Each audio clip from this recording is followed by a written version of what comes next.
What's up, Kid Too Technical? I'm back again with another video. Today, as you can see here, I have a case from Speck. They were kind enough to send me out some of their product for my iPhone 13 Pro Max. So we're gonna unbox it and try it out on my iPhone 13 Pro Max. So here we have the Presidio Perfect Mist case. You get 13 feet of drop protection. This is what the box looks like. Now we're going to open up the case, open up the box, and put the case on. And yes, this has MagSafe capability. As you can see, that's what the MagSafe ring is. First, I want to say thank you, Speck, for sending me out your products. And I'm going to already say I'm not really a big fan of the MagSafe ring, but it is what it is. So now we're going to place this phone into the case like so.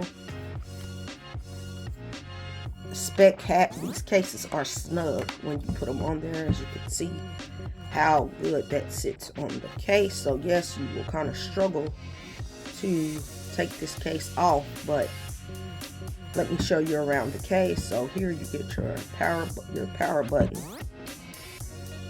It's kind of stiff on pushing it, but you can still push it.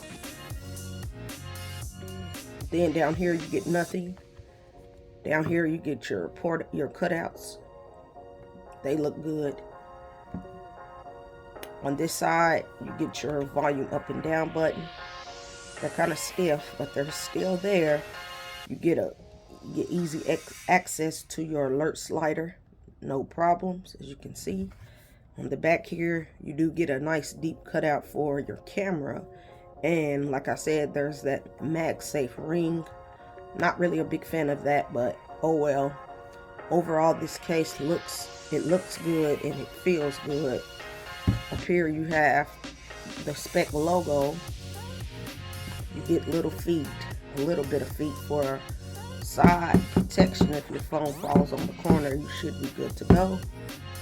You do get enough lip action, so if you place your phone flat down on the table, you should be good to go with no problems. Now, does this have wireless charging? I'm pretty sure it does. Let's see here. And yes, yes, this case has wireless charging, as you can see. So this has been the Presidio Perfect Mist case from Speck. So just rate, comment, and subscribe to this YouTube tech channel, and I'll catch you in the next video. I'm out.